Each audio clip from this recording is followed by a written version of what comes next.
Like other small island nations, the Pacific Island countries face particular challenges when it comes to the issue of specialised clinical care.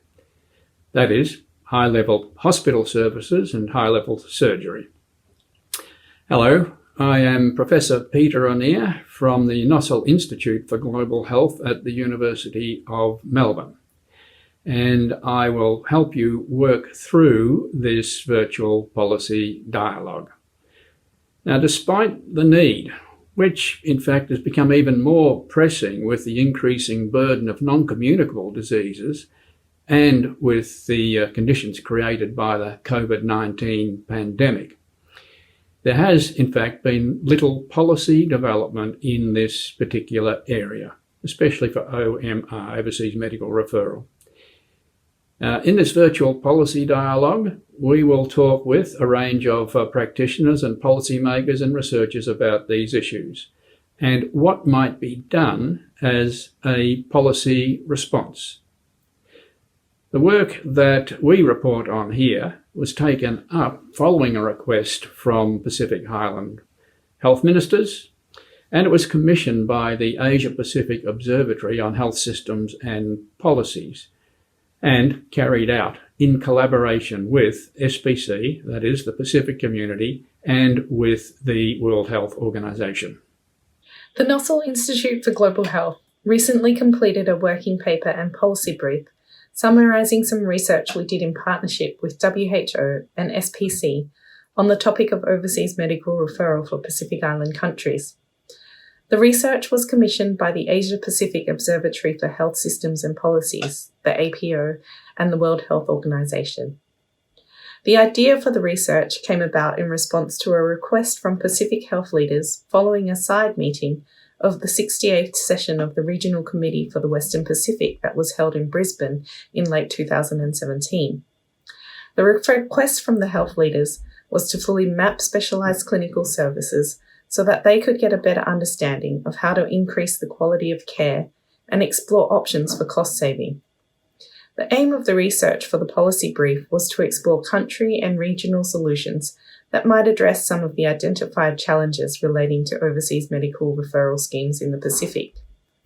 In addition to this research, the Division of Pacific Technical Support, WHO Regional Office in Suva, in partnership with SPC and WHO and Nossal Institute, also produced a report that looked more broadly at specialised clinical services, focusing on both visiting medical service teams, VSMTs, and overseas medical referral.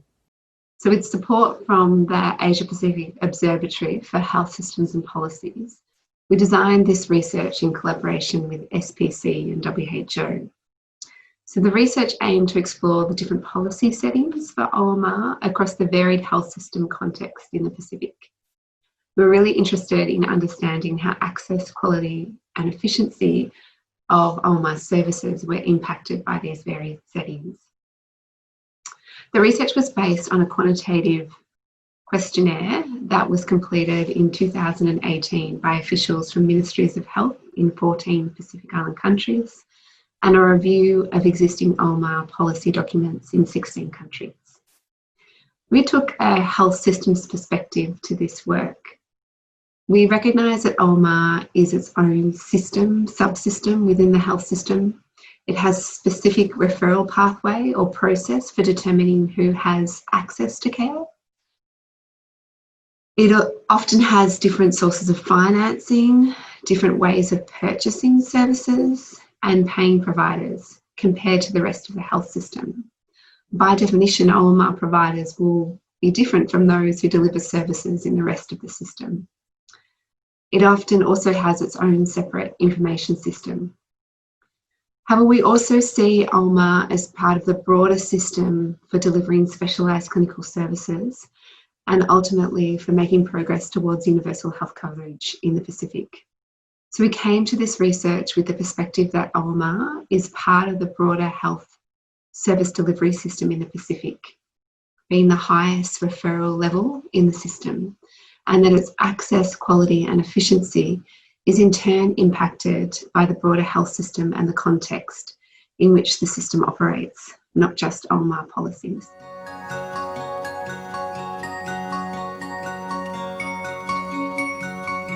What are the most common challenges in the delivery of OMR services and in the operation of the OMR system across the Pacific Island countries?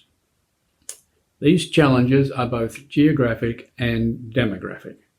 Normally, with small populations on often remote islands and spread thinly across large ocean distances, it's not possible to achieve the sorts of economies of scale that other health systems enjoy. This is true economically, as the cost of maintaining large tertiary hospitals is high and must be balanced by a large patient throughput, large patient numbers, and it's true medically, because providing these medical specialties requires a caseload that allows practitioners to maintain their skills. Health systems in Pacific Island countries are struggling to meet the increasing demand for specialized clinical services demanded by their population.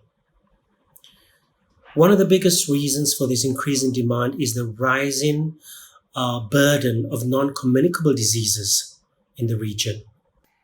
Pacific Island countries do not have adequate specialized clinical task force, nor the infrastructure in the country to be able to provide these services.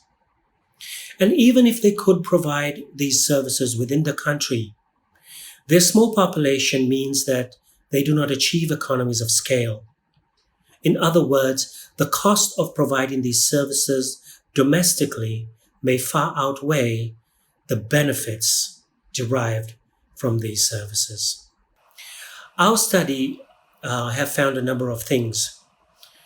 One of the things we found is that OMR schemes are poorly managed.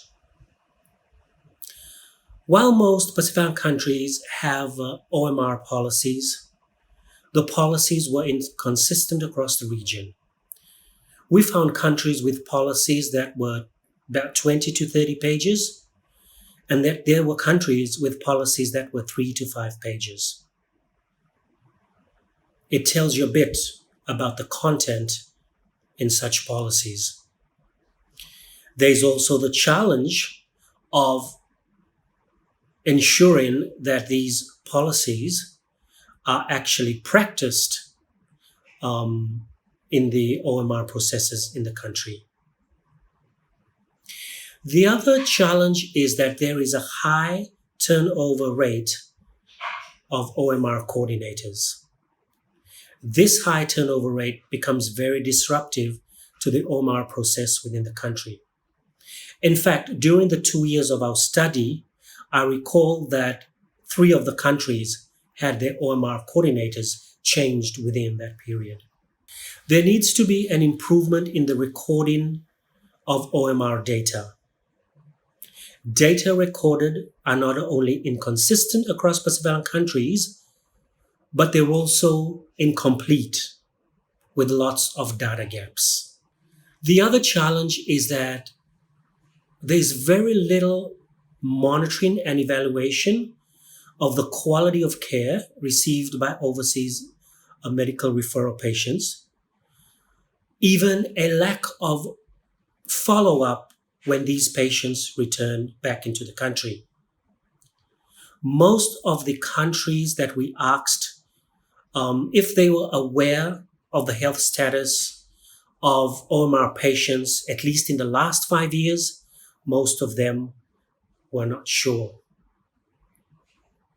Then there's also the challenge of the politics that come into play with OMR schemes within Pacific Island countries. And let me just mention one last finding was that OMR schemes, they lack the research and analysis that goes into trying to find the best providers that will provide the quality of care that is adequate for the resources that Pacific countries have and are able to spend for these services. These are some of the challenges and problems and issues we found with OMR schemes in Pacific Island countries.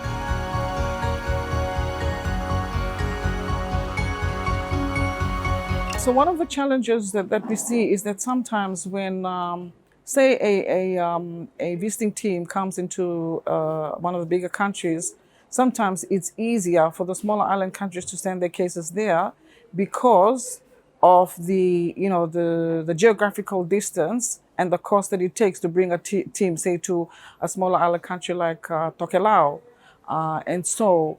Having that arrangement, say, in bringing a case to Fiji so that a visiting team can have a look at the case is an option. But then this needs to be discussed between governments. Fiji has a lot of subspecialized areas within clinical medicine, and so you have the skill set there, not only with the doctors but also with the nurses.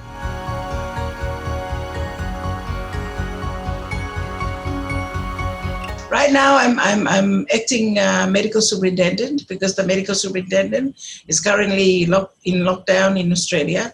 He went in March and then we locked down a few days afterwards. So I've been acting medical superintendent for that long. I'm also the Overseas Referral Committee secretary, and I've been in this secretariat role for as long as I can remember.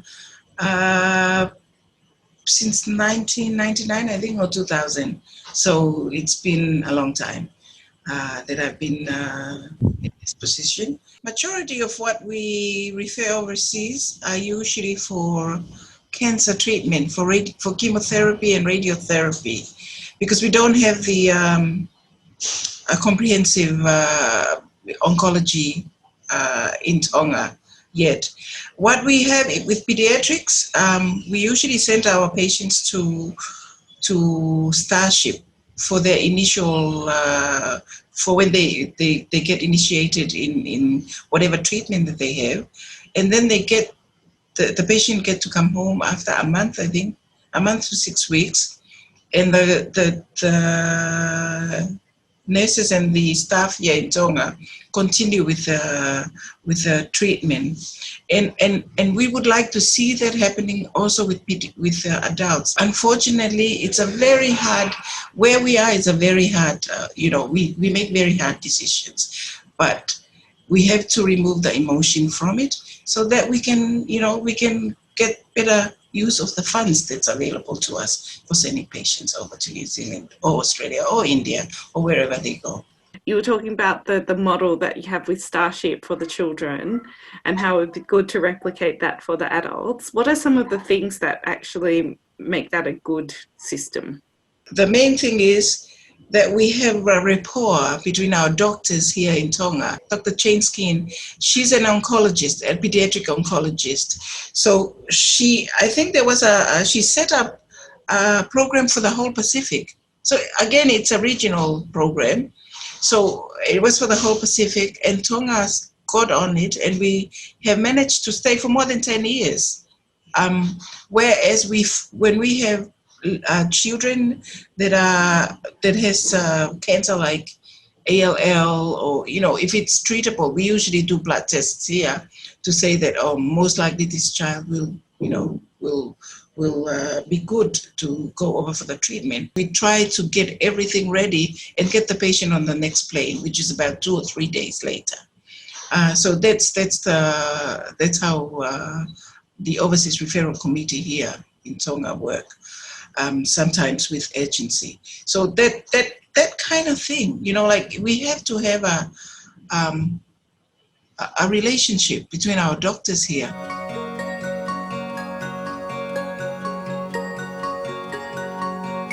In terms of the impact of COVID-19 for the offshore medical referrals, there's definitely been a hold up in referring patients overseas, and it's mainly because of the border restrictions that has been placed. And so within the Pacific, for the countries in the south, most of the referrals either go to Australia, New Zealand, or Asia, such as in Tokyo, Korea, and as far as India. For the countries up north, they tend to send most of their patients to Asia, So there has definitely not been much movement during the COVID-19 period. Therefore, this means that most of the critical cases and management has to be done at the country level. We find that with the COVID-19, we're having difficulty in placing our patients, getting our patients across to go particularly for chemotherapy or radiotherapy. We had 3 cases of gynecology patients that need to go over to New Zealand. One of them is a was a molar pregnancy, and he's got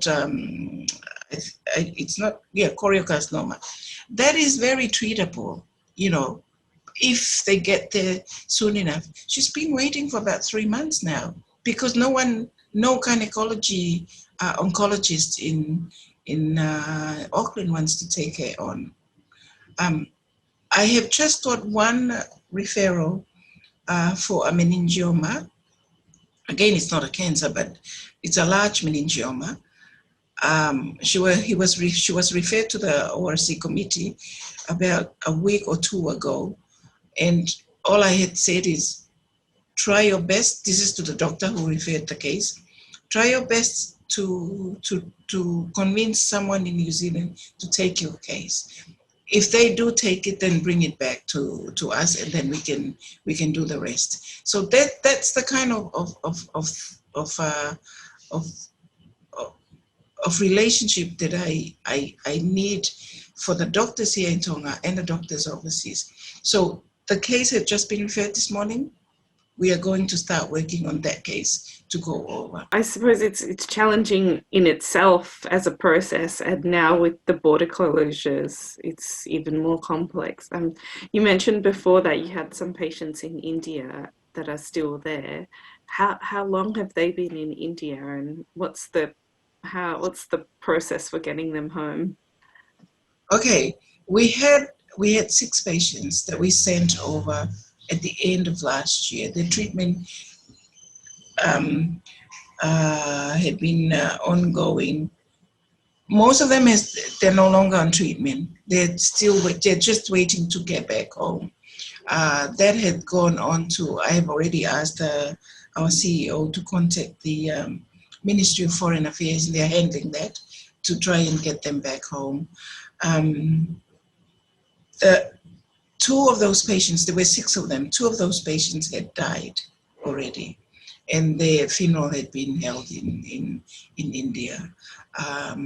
That is very sad because, even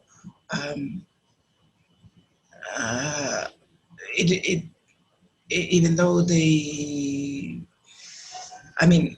we send them with the intention that they will be cured. Most of these patients are cancer patients. The 3 patients that I mentioned before from Kaini, they would have gone to India already had there been a way to get them over there.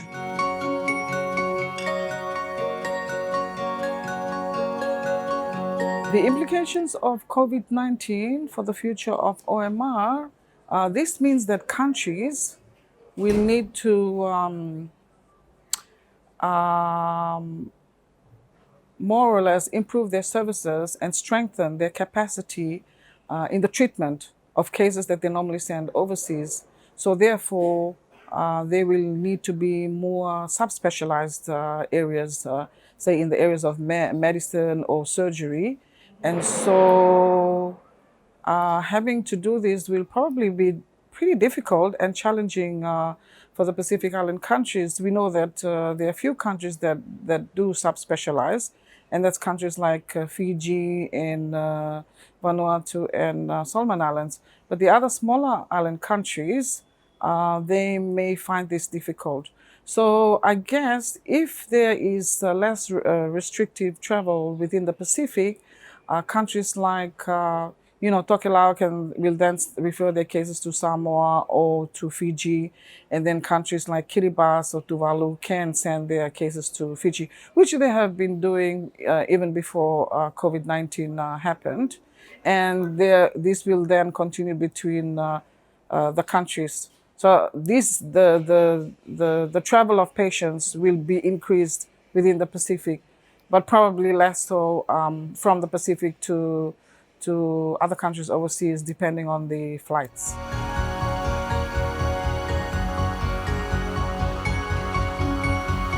In terms of offshore medical referrals, in looking at it at a regional perspective, I guess one of the things that can be done is where countries have agreements with each other and they therefore refer their cases and accept them.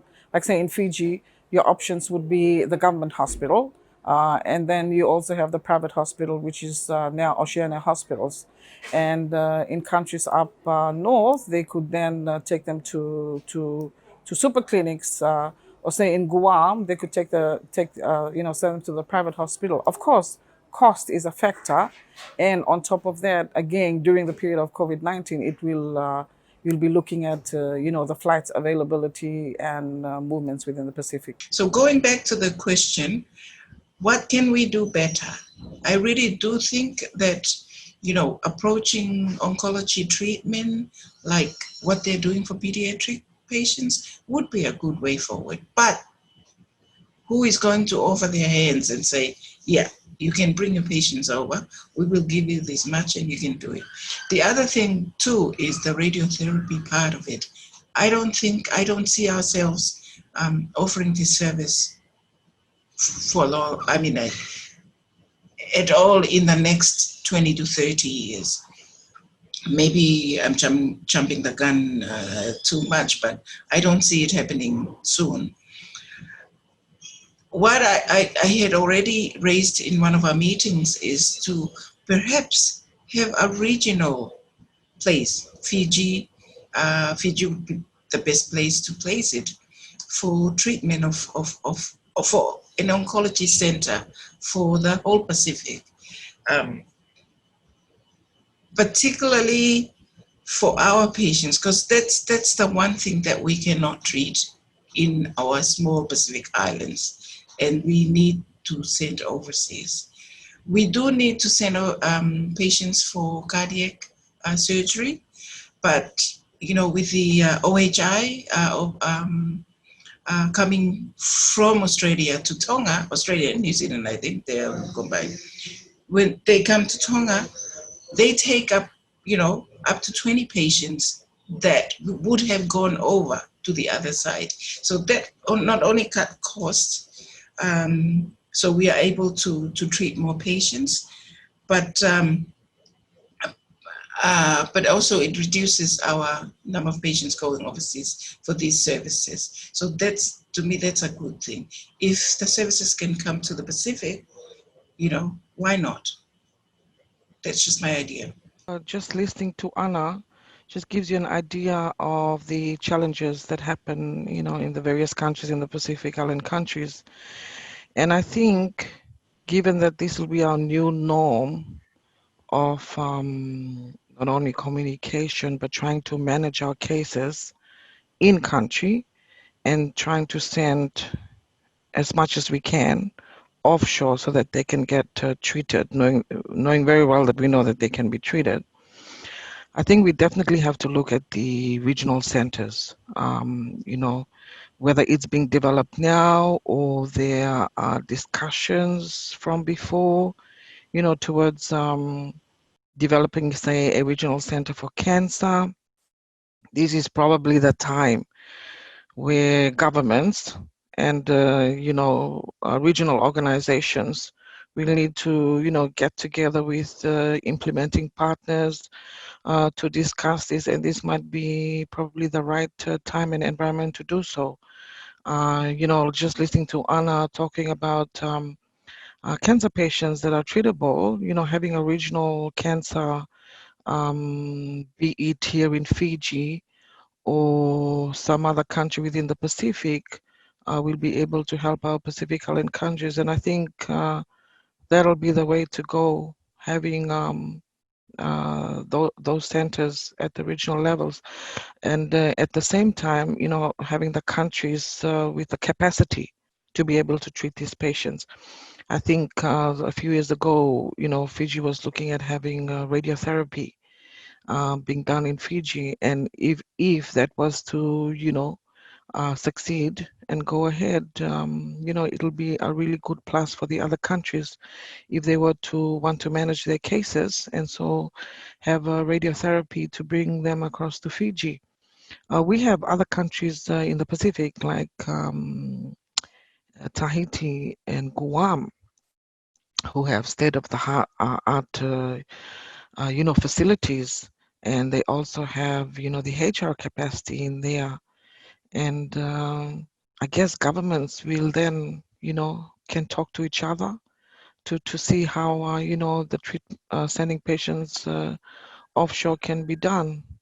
I remember in the pre-COVID time, one of the things we realized when we were doing this study in looking at visiting medical teams and offshore referrals, we realized that Guam had a state-of-the-art hospital, and even in Tahiti. But getting there was difficult because it was like what Anna said, it was just cheaper to send the countries up north, be it FSM or Marshall Islands, straight to Asia, to the Philippines, or to Singapore to get treatment, and bypassing Guam because it was just too expensive. And so these are the things that I think governments will have to look at again if this COVID-19 pandemic stretches out to the whole of next year again. Was it just the transport cost, or is it the actual cost of services as well that was too expensive? Yeah, both the transport costs and the cost of services. I think when they had the Ministers of Health meeting in Tahiti, one of the things they did was to visit the hospital there. And, they have this lovely hospital, but they don't have the caseload. And so, but then, it's very difficult to get to Tahiti. You have to go through New Zealand. You can't go through Fiji and then Fiji, Tahiti. So again, it comes back again to, governments talking to each other. Another opportunity for reform would be that, again, if there is easier and lesser border restrictions within the Pacific, specialized teams, say in Fiji or other countries that have specialized facilities, may be able to travel to smaller island countries. But this will be something that governments will have to discuss between governments. But can be done, but we'll need a lot of discussion. Well, in terms of moving more towards a system-based approach to offshore medical referrals, definitely the capacity within the countries will need to be strengthened and improved, and more training in subspecialized areas, especially in the areas of surgery.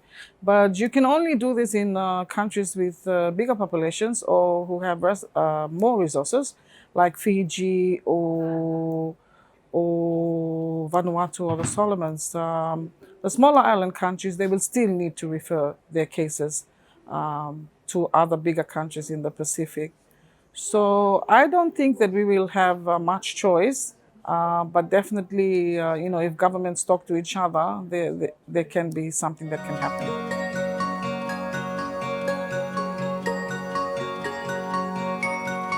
Well, one of the things that Anna also mentioned was the collegial network between the doctors in country and the doctors offshore, be it Australia, New Zealand, and Tonga has had a long-standing relationship of this kind with their collegial network in New Zealand. So I guess another thing to consider would be more or less a virtual case management type of scenario. Of course, with that, you can only do so much. We still haven't tested the waters for doing a virtual surgical operation, say between here and some surgeon, in Australia or New Zealand. But that might probably be the way to go. No, and before COVID, it was, not even thought about, or probably not discussed about so much. But now people are open to ideas. And because we want our patients to be taken care of, knowing that they can survive if they get the right treatment. And so I think this will be, something to think about. I imagine it could be used also for the like the pre-op stuff and the patient reviews, to be using setting up systems that are a bit more smooth around sort of telehealth and maybe That's right. more virtual consultations. Yeah. Is there infrastructure to do that? We're having a Zoom meeting now. Well, I think up north they have been doing telehealth for a while, and with their networks in the US, and so that has been happening, in FSM and Palau, and I think also Marshalls. Here in the Pacific, in the South Pacific, I'm not really sure that anything has happened in that area. Yeah. Yeah, you're shaking your head, Dr. Anna. What's your experience like with using, say, virtual consultation? Well, there has been a lot of Zooming happening. I think some of the around the anesthesia and whatnot, but that's usually arranged by SPC. So SPC gets a consultant from maybe Australia or New Zealand that would do that will get training for the existing anesthetists in the Pacific. I think that should continue and should be encouraged. That's the way forward. We're still doing the same way of our referrals, like just write letters and emails to our counterparts over in New Zealand and Australia to refer our cases. But like we're saying, we could do better. If we can do virtual, consultation while the patient's on the table and someone attempts to do a surgery that's too complicated to go overseas. That is something to look at. Yeah, and I think a good example is, with the virtual meetings, now the surgeons, so the PISA, Pacific Island Surgeons Association, are having these regular meetings with RACs, and so the surgeons in country present cases. So this, like Fiji presents a case, and the next time it'll be someone from Vanuatu, and then they talk about, the clinical management, and then they get their, shared, have discussions with the surgeons, their collegial surgeons from RACs. So that's been happening in surgery as well. And the nurses have also been doing that as well. And it's been really great. And so definitely that new norm is now the norm now. Yeah. We just need to fine tune it and see how well we can do this, and look towards virtual surgery in telehealth. This just reminds me that I just saw an email. I think that was yesterday, from one of the orthopedic surgeons that usually come to Tonga on specialist visits. He had already sent orthopedic table to Tonga. Unfortunately, according to him, he couldn't come and use it. But he's already set up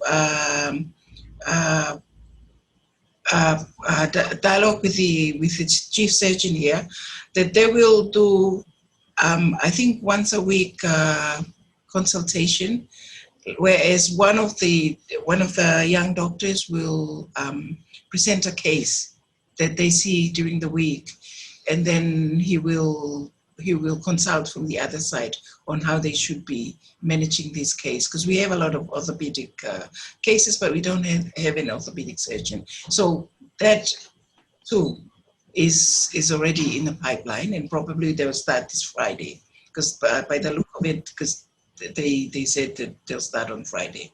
So that's happening.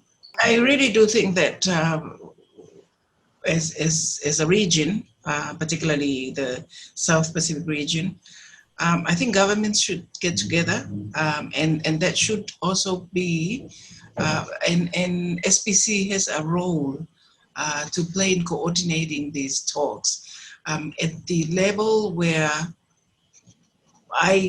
I'm not in it. It's the CEO, the ministers, that we have to look into how we do OMR or overseas referral right now. with the current climate. I think this can be a positive thing. We can do some capacity building amongst our staff to better manage our patients, locally. And if we cannot, then there should be a regional center where we can send our patients. I'm sure Tonga, I've always been thinking that Tonga is one of the small islands that have been having we used to think that OMR is just, it's easy for us to do it. And we have policies and guidelines in place that doesn't, that sort of guides our work. And it's been ongoing for a long time. But I'm sure other smaller islands would have a lot more challenges than Tonga. So in my opinion, if Tonga has challenges now, there would be other smaller islands that would have a lot more challenges. And I think the government should step up to try and address the needs of these small Pacific islands. And this is the best chance to regionalize the services that's available for the Pacific Islanders. Thank you. Thanks. Selena, any last thoughts? Yeah, definitely. I think there's a lot of, food for thought here, something that can be progressed at the regional level. We have the processes in place, and as what Anna mentioned, together with WHO, we have our governance, process in terms of the ministers of health meeting, the heads of health meeting, the director of clinical services meeting. And then just this year, we have for the first time, we had the phone, which is the heads of nursing meeting. So the processes are there in place at the regional level. I think we just need to, get that going. Governments can talk to each other individually, but at the same time, decisions can be made at these regional level meetings, and then go on from there to see how best we can help and improve our clinical services. At the end of the day, we want to make it a safer and healthy place for our people. Yeah. We hope that this virtual policy dialogue and the policy brief and working paper produced by the APO might be welcomed by Pacific Island Health Plan as a contribution to the development of new policy initiatives. Thanks for your participation.